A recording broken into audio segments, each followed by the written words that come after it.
নারায়ণ শিলায় চন্দন তুলসী দেবার পর সেই হাতের চন্দন কপালে ধারণ করা হয় কেন জানেন? সনাতন শাস্ত্র অনুযায়ী নারায়ণ শিলা বা ভগবান নারায়ণের মূর্তিতে চন্দন ও তুলসী নিবেদন করার পর সেই পবিত্র চন্দন নিজের কপালে ধারণ করা অত্যন্ত শুভ ও পুণ্যদায়ক বলে মনে করা হয়।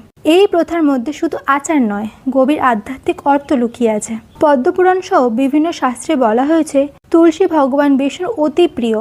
নারায়ণের চরণে নিবেদিত তুলসী ও চন্দন প্রসাদ হিসেবে ধারণ করলে মন ও শরীর শুদ্ধ হয় এবং পাপ ক্ষয় ঘটে বলে বিশ্বাস করা হয়। তুলসী শুধু একটি পবিত্র গাছ নয়, দেবী লক্ষ্মীরই এক রূপ হিসেবে পূজিত।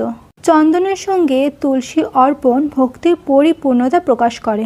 বলা হয় এই ভক্তি বৈকুণ্ঠ লাভের পথকে সহজ করে তোলে। পুজোর পর কপালে চন্দন ধারণ করা মানে শুধু একটি চিহ্ন নয়, এটি তিলক, যা ভক্তির পরিচয়।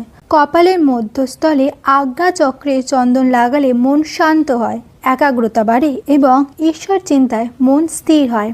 শাস্ত্রে উল্লেখ আছে নিয়মিত ভক্তি ভরে নারায়ণ পূজা ও চন্দন তুলসী অর্পণ করলে পূর্বজন্মের সঞ্চিত পাপ ক্ষয় হয় এবং আত্মাশুদ্ধির পথে অগ্রসর হয়। নারায়ণ পূজার পর সেই চন্দন কপালে ধারণ করা শুধু একটি নিয়ম নয়, এটি ভক্তির প্রকাশ, মানসিক শান্তির পথ এবং আধ্যাত্মিক উন্নতির একটি সহজ উপায়।